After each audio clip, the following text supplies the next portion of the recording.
চারিদিকে শুধু মাছি আর মাছি। খাবারের প্লেট, রান্নাঘর, নবজাতকের শরীর, সবখানে মাছির উপদ্রব।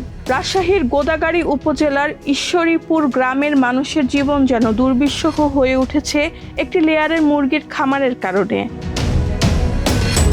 স্থানীয়দের অভিযোগ, খামারে কয়েক সপ্তাহের মুরগির বিষ্ঠা জমে থাকায় সেখান থেকে অসংখ্য মাছি ও অসহনীয় দুর্গন্ধ ছড়িয়ে পড়েছে পুরো গ্রামে। রান্না করা খাবার রাখা যাচ্ছে না, খাবার পরিবেশন করলেই মাছিতে ভরে যাচ্ছে প্লেট।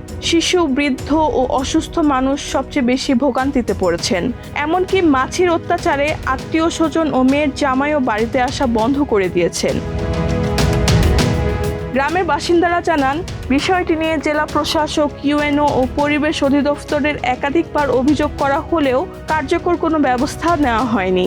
তবে উপজেলা প্রশাসনের তদন্তে অভিযোগের সত্যতা মিলেছে।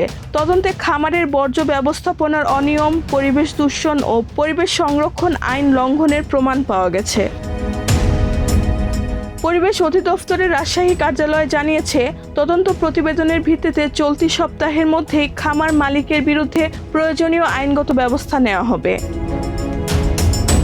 গ্রামবাসীর দাবি, দ্রুত খামারের বর্জ্য অপসারণ, মাছি ও দুর্গন্ধ নিয়ন্ত্রণ ও নিয়মিত তদারকি ব্যবস্থা না নিলে এলাকায় বড় ধরনের জনস্বাস্থ্য সংকট দেখা দিতে পারে।